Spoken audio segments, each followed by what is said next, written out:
तो एक last question देखते हैं बच्चों हम लोग काइनेमेटिक्स का, ठीक है। इसके बाद हम लोग चालू करेंगे दूसरा टॉपिक एनएलएम या फिर इलेक्ट्रोस्टैटिक चालू करेंगे, ठीक है।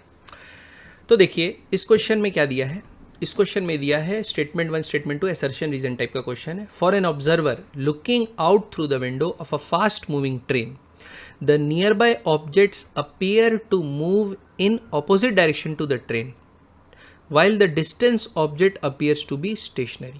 ठीक, मतलब ये सोचो कि सपोज ये एक ट्रेन है ना, ये आदमी बैठा हुआ है, तो इसके पास में एक ऑब्जेक्ट ले लेते हैं और एक ऑब्जेक्ट कहाँ ले लेते हैं, दूर में ले लेते हैं, ठीक है। अब क्योंकि ये v वेलोसिटी से जा रहा है बच्चों, तो ये जो ऑब्जेक्ट्स होगी उनकी रिलेटिव वेलोसिटी क्या होगी, सेम होगी। पास वाले की भी होगी उतनी ही v, दूर वाले की भी उतनी होगी v। तो देखो दोनों का v का मैग्नीट्यूड सेम होगा रिलेटिव वेलोसिटी का, तो इसलिए मैं दोनों का एरो का साइज सेम बनाया, ठीक।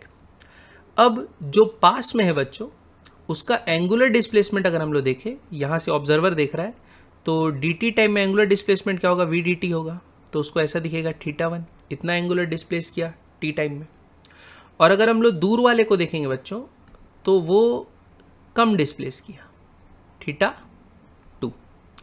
ऐसे ही अगर बहुत दूर होगा बच्चों, एकदम दूर होगा तो वो और कम करेगा, जितना दूर होगा उतना ही एंगुलर डिस्प्लेसमेंट कम करेगा। तो हम लोग परसीव क्या करेंगे, हमको परसेप्शन ऐसा दिखेगा कि जो दूर वाला ऑब्जेक्ट है वो स्लो मूव कर रहा है लेकिन पास वाला ऑब्जेक्ट फास्ट मूव कर रहा है। तो बहुत दूर चले जाएंगे तो लगभग वो रेस्ट पे दिखने लगेगा। तो स्टेटमेंट 1 इज ट्रू, स्टेटमेंट 1 क्या है, ट्रू है, ठीक।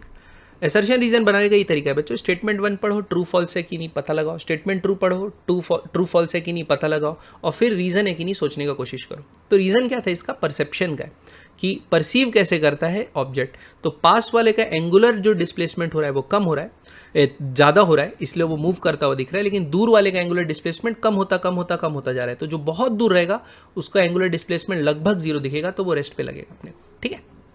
अब दूसरा स्टेटमेंट है, if the observer and the object are moving with velocities v1 and v2 respectively, then reference to a laboratory frame the velocity of object with respect to the observer is v2 minus v1। तो ये सही है।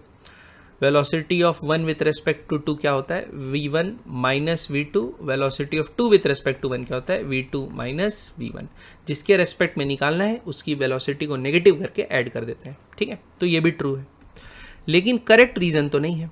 Correct reason यहाँ पर relative velocity का नहीं है, यहाँ पर है परसेप्शन का, कितना एंगुलर डिस्प्लेसमेंट कर रहा है वो ऑब्जेक्ट रिलेटिव टू जो ऑब्जर्वर है उसके, ठीक है।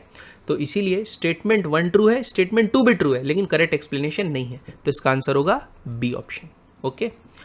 तो ये था बच्चों लोग काइनेमेटिक्स के एडवांस के सवाल जो प्रीवियस ईयर आए थे, अपन 2000 ये शायद 11 या 10 में आया हुआ क्वेश्चन है, तो वहाँ तक अपन कवर किए हैं, ठीक है। अब हम लोग क्या करेंगे, इसके बाद एक नया टॉपिक उठाएंगे और उसके सवाल बनाना चालू करेंगे, ठीक है। तो आप कमेंट में सजेस्ट भी कर सकते हैं कि किस टॉपिक का नेक्स्ट कौन सा नेक्स्ट टॉपिक मैं उठाऊं। Okay, bye.